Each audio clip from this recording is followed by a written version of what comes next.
बड़ी खबर अंकिता आर्या से जुड़ी हुई सामने आ रही है। अंकिता भंडारी का शव बरामद हो चुका है। उत्तराखंड सीएम पुष्कर सिंह धामी ने जांच के आदेश दे दिए हैं। अंकिता भंडारी के हत्याकांड में जांच का आदेश। डीआईजीपी रेणुका देवी के नेतृत्व में एसआईटी करेगी जांच।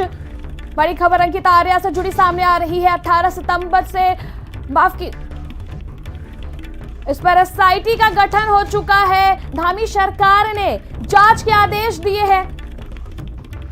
डीआईजीपी रेणुका देवी के नेतृत्व में एसआईटी का गठन हुआ है। इस मामले की अब गहनता से जांच होगी। सीएम धामी सरकार ने आदेश दे दिए हैं जांच के। ब्यूरो चीफ पंकज उस खबर पर अधिक जानकारी के लिए हमारे साथ जुड़ चुके हैं। पंकज, अब अंकिता की डेड बॉडी बरामद हो चुकी है, किस तरह के आदेश धामी सरकार द्वारा दिए गए हैं? देखिए, लंबी लकीर इस पूरे मसले पर मुख्यमंत्री धामी ने खींची है। सबसे बड़ी बात यह है कि आज सुबह जिस तरीके से युद्ध स्तर पर अंकिता का शव को ढूंढा जा रहा था, और सबसे बड़ी बात है कि उसका शव ढूंढा जाना बहुत जरूरी था, क्योंकि बॉडी ही बता सकती है कि आखिरकार उसमें क्या उसको उसने झेला है। तो ये तमाम आज बॉडी रिकवर हो चुकी है, और आने वाले दिनों में क्या इसमें जबरदस्ती या फिर रेप जैसे मामले हैं, क्या वो भी कमिट हुए हैं, तो ये तमाम चीजें भी इस जो तमाम जांच है उससे पता चल सकेगी। लेकिन इसके अलावा एक बड़ी और घोषणा मुख्यमंत्री ने की है कि अंकिता मामले की जो जांच है वो एसआईटी द्वारा की जाएगी। तो आप समझ सकते हैं कि प्रदेश की धामी सरकार इस मामले में बेहद गंभीर है। और दूसरा, क्योंकि जनता की भावनाएं जो हैं वो पूरी तरीके से अंकिता को इंसाफ दिलाने की है, और जिस तरीके से देर रात से वहां पर बुलडोजर गरज रहा है धामी का, तो कुल मिलाकर अगर देखा जाए तो इस पूरे मसले पर राजनीति ना हो और अंकिता के परिजनों को इंसाफ मिले, अंकिता को इंसाफ मिले। कैसे एक बच्ची को दर्दनाक तरीके से नहर में फेंक दिया जाता है और उसके साथ पता नहीं कौन सी हरकतें इन दरिंदों के द्वारा की जाती हैं, तो ये तमाम चीजें हैं। सरकार इस पूरे मसले पर संज्ञान ले चुकी है, और मुख्यमंत्री ने जिस तरीके से इस पर फैसले लिए हैं वो अपने आप में सरकार की इस पर प्रशंसा जरूर होनी चाहिए। पंकज, जो पुलकित आर्या है उनके जो रिजॉर्ट है उस पे बुलडोजर चल रहा था, गेट तोड़ा जा चुका था, वो कार्रवाई रोक दी गई है या अभी वो कार्रवाई जारी है बुलडोजर की? देखिए, देर रात में चल रही थी, सुबह भी क्योंकि बुलडोजर वहीं पर मौजूद है। अभी तमाम चीजें, क्योंकि आपको मैं बता दूं, ये गांव के इलाके में जो मेरे सूत्रों ने बताया है कि वो बेहद इंटीरियर इलाके में है। हो सकता है कि किसी भी तरीके की परमिशन ना ली हो, तो वैसे भी अगर कहा जाए तो आईपीसी के तहत एम्पावर किया जाता है कि अगर जन भावनाएं हों तो आप किसी भी तरीके की कार्रवाई करने के लिए स्वच्छंद हैं। तो इसलिए मुझे लगता है कि धामी सरकार ने वो कार्रवाई की है, और अभी जो बुलडोजर वहाँ है और अभी भी वहां पर बुलडोजर मौजूद है, तो उससे आप सरकार की मंशा जान सकते हैं। और कहीं ना कहीं पुलकित आर्या जैसे घिनौने अपराध करने वालों को भी सबक मिलेगा कि आखिरकार अंकिता हो या फिर कोई और भी उत्तराखंड की या फिर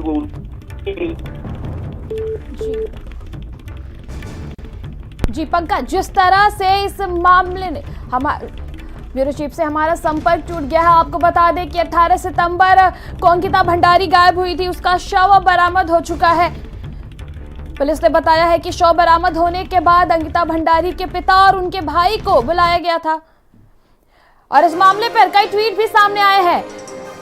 मुख्यमंत्री पुष्कर सिंह धामी ने ट्वीट किया है, काल बेटी अंकिता का पार्थिव शव बरामद कर लिया गया, इस हृदय विदारक घटना से अत्यंत व्यथित है। पुष्कर सिंह धामी ने इस मामले पर ट्वीट किया, उन्होंने लिखा, दोषियों को कड़ी से कड़ी सजा दिलाने हेतु पुलिस उप महानिरीक्षक पी रेणुका देवी जी के नेतृत्व में एसआईटी का गठन कर दिया गया है। इस मामले पर उत्तराखंड के मुख्यमंत्री पुष्कर सिंह धामी का ट्वीट भी आ गया है। उन्होंने साफ साफ कहा है कि जो घटना हुई है अंकिता के साथ वो बेहद अप्रिय घटना है। उन्होंने इस मामले पर अब एसआईटी का गठन भी कर दिया है। डीआईजीपी रेणुका के हमारे साथ कांग्रेस प्रवक्ता दीप वोरा जुड़ चुके हैं। दीप, जिस तरह की ये घटना सामने आई है, देवभूमि के माहौल खराब करती है, और एक लड़की के साथ इस तरह की अप्रिय घटना, वो भी भाजपा नेता के बेटे ने किया है, क्या कहना आपका इस पर? किस तरह से इंसाफ मिलना चाहिए अंकिता को? देखिए, बहुत ही निंदनीय है और दर्दनीय है, और देवभूमि की ऊपर जो ये भट्टा लगा है, ये विनोद शर्मा जी के बेटे ने और भाजपा नेता विनोद आर्य जी के बेटे ने, मैंने शर्मा लगा दिया उसके लिए माफी चाहता हूँ, आर्य जी के बेटे ने जिस तरह ये कत्ल किया है, ये सोची समझी उनकी साजिश थी। क्योंकि अंकिता जो हमारी देवभूमि की बेटी है, इनके क्रियाकलापों के बारे में पता लग चुका था, अनैतिक कार्य जो इस रिजॉर्ट में हो रहे थे उसके बारे में पता लग चुका था। उस बच्ची पे दबाव बनाया जा रहा था अनैतिक कार्यों के लिए। जब वो नहीं मानी तो सबने मिलकर उसको नदी में फेंक दिया, उसको शराब पिलाई और उसको मार डाला।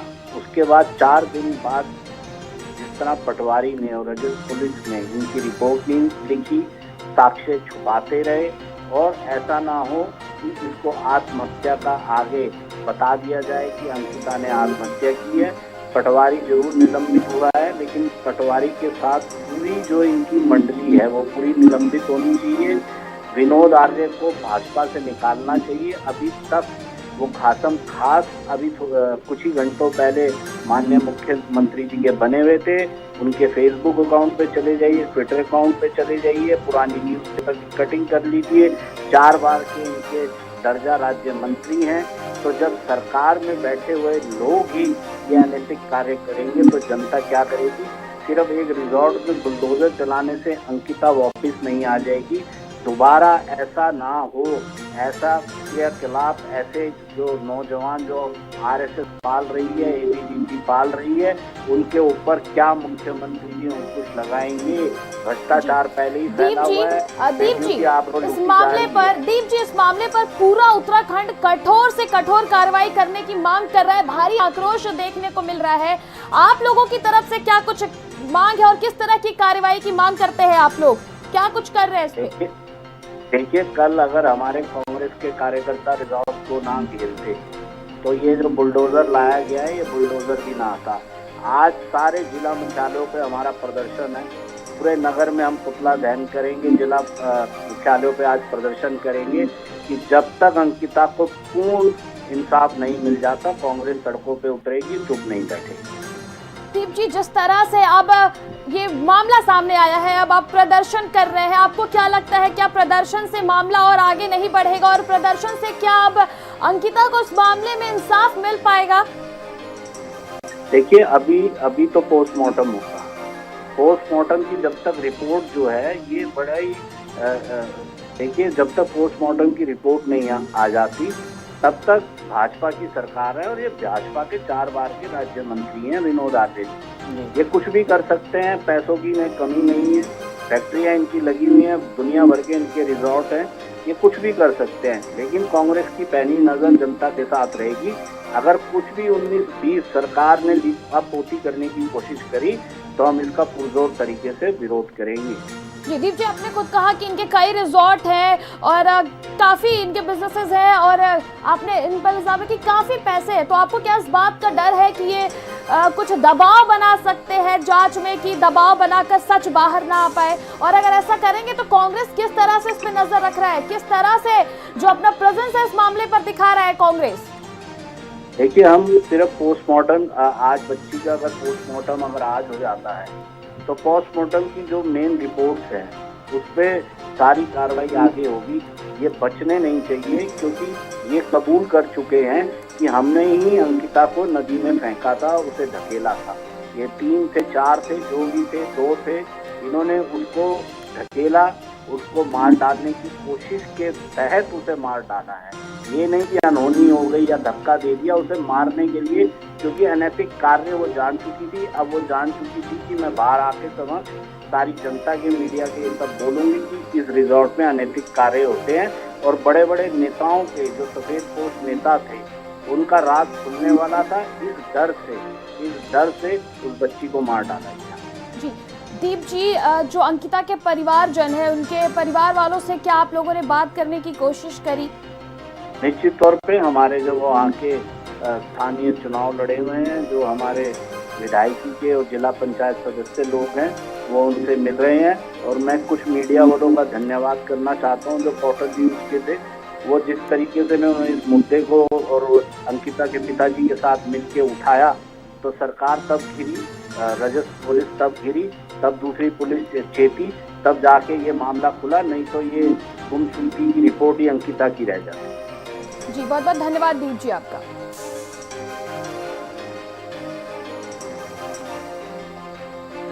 वही इस मामले में, अंकिता हत्याकांड मामले में पूरी तरह से जो सियासत है वो गर्म होती हुई नजर आ रही है। सभी इंसाफ का मांग कर रहे हैं। पूरी देवभूमि में इस वक्त अंकिता के लिए इंसाफ की मांग उठ रही है। लेकिन जिस तरह की घटनाएं महिलाओं के साथ हो रही हैं, ये कहीं ना कहीं दर्शाता है कि आप तमाम बातें कर लीजिए महिलाओं के लिए, तमाम तरह की वादे कर लीजिए, लेकिन महिला सुरक्षा की जब बात आती है तो हर कोई इसमें पीछे नजर आता है। जिस तरह से खुद जिम्मेदारों के बेटे इस तरह की घटनाओं को अंजाम दे रहे हैं, जो जिम्मेदार जो नेता महिला सुरक्षा की बातें करते हैं, चुनाव के दौरान उनका मेन मुद्दा होता है महिला सुरक्षा, वो खुद अब इस तरह की घटनाओं को अंजाम, उनके लड़के इस तरह की घटनाओं को अंजाम दे रहे हैं। सबसे बड़ा सवालिया निशान तो यह खड़ा होता है कि जिस तरह से इनके अवैध रिजॉर्ट चलते हैं, अवैध होटल्स चलते हैं, आखिर सरकार उन पर पहले एक्शन क्यों नहीं लेती?